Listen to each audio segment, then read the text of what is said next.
Hey, I got an email from Brett, and Brett said, hey, David, I've noticed that no one is talking about Ebola now that the elections are done. Please bring this up at some point.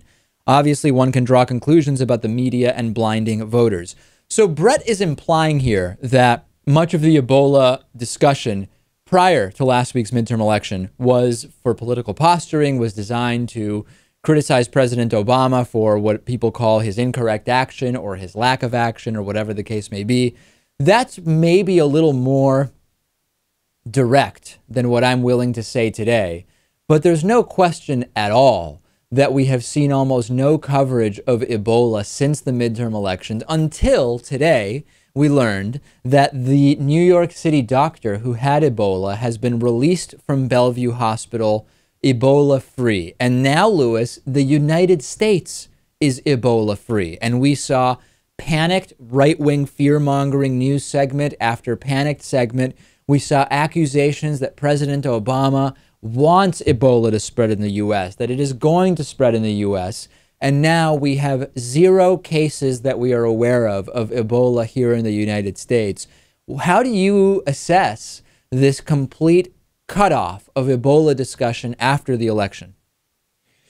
I think in the lead up to the election, we saw it kind of drop off, and we saw, of course, election talk pick up. And then the election talk completely took over.